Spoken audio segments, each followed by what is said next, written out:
This channel does not promote any violent, harmful, or illegal activities. All content provided by this channel is meant for an educational purpose only. দেখুন, আমরা জানি jasmine দেশে যদাচার।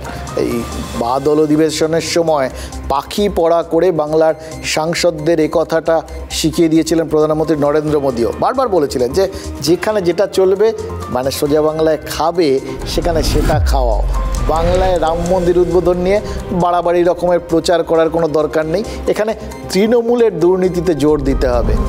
রাম রাজনীতি এই বাংলায় ঠিক খাবে কি খাবে না সেটা অবশ্য ভোটের পর বোঝা যাবে। তবে রামায়ণের একটা শিক্ষা যে খাপে বসলো না, সেটা কিন্তু দেখতে পাচ্ছি।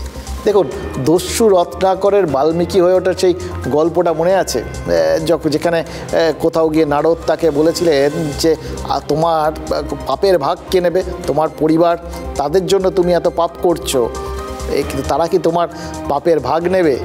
রত্নাকর কিন্তু তার বাড়ির লোকেদের যখন এই প্রশ্নটা করেছিলেন নারদের কথায়, কেউ কিন্তু পাপের ভাগ নিতে রাজি হননি। পুণ্যের অনেক ভাগিদার, কিন্তু পাপের ভাগিদার কেউ হতে চান না।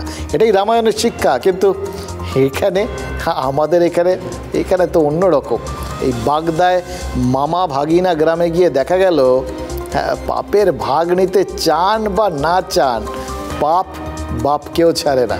এই গ্রামেরই চন্দন মণ্ডল, বিখ্যাত লোক, সৎ রঞ্জন নামে যে বিখ্যাত, মনে পড়ছে আপনাদের না? অনেকবার বলেছিলাম তখন। সে টাকার বিনিময়ে এখানকার অনেক লোককে শিক্ষকের চাকরি করে দিয়েছিল, তাদের সাহায্য করেছিল আর কি, পাশে দাঁড়িয়েছিল।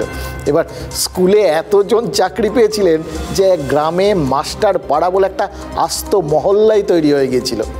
আর এখন হাইকোর্টের নির্দেশে সেই গ্রামে এখন কান্নার রব। এই গ্রামেই সব থেকে বেশি কোপ পড়েছে, জানেন তো, ঘরে ঘরে চাকরিহারা। মানে আধুনিক বাংলার রত্নাকর এই সৎ রঞ্জনের পাপের ভাগ পুরো মাত্রায় ভুগতে হচ্ছে তার সুবিধাভোগীদের, বরং তাদের জ্বালাটা একটু বেশি, একেবারে সুদে আসলে ভুগছেন। চাকরি পেতে টাকা দিতে হয়েছিল, ওই সৎ রঞ্জনকে মোটা টাকা গুনে দিয়েছিলেন।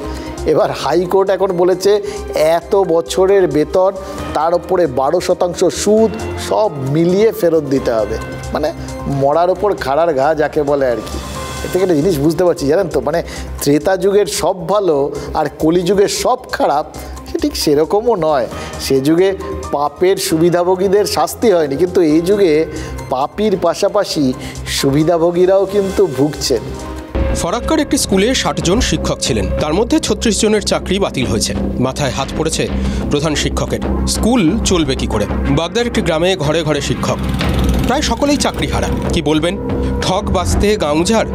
এলাকার পরিস্থিতি খুবই ভয়ানক। পুরো গ্রামে দেখা যাচ্ছে যে পুরো শ্মশান পরিবেশ, পুরো নিস্তব্ধ একদম।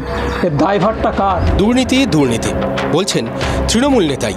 চাকরি সব জমি বিক্রি করেছে, মাঠের জমি বিক্রি করে 8 লাখ 10 লাখ করে টাকা দিয়েছে। তাদের এখন কি দুর্দশা। আমাদের গ্রামে একটা ছেলে বাড়ি টাড়ি ফেলে ধুয়ে দৌড় মেরেছে। এত চাকরি দিল কে?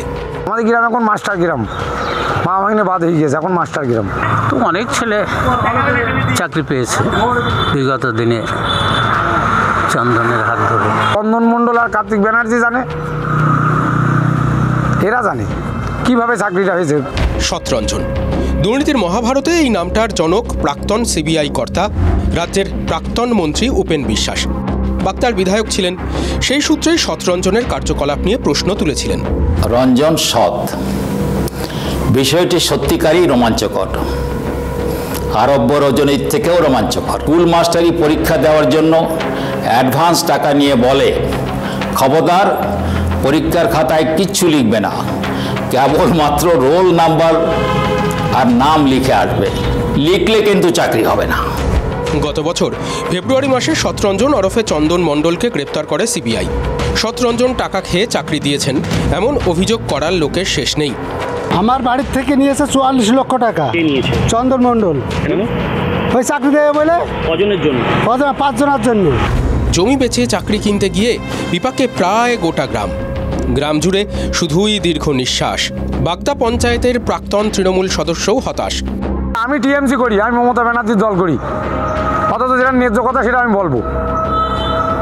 আমি মমতা ব্যানার্জির হয়ে যুদ্ধ করলাম ওই বারাসাত কাছারিপাড়ায়।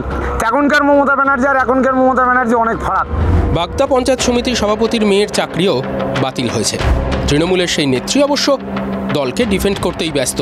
বিজেপির অভিযোগ ও রাজনীতি, আর বিশেষ করে এখন ভোটের সময় ওসব ভিত্তিহীন অভিযোগ। আমার মেয়ে নিজের যোগ্যতায় চাকরি পেয়েছে।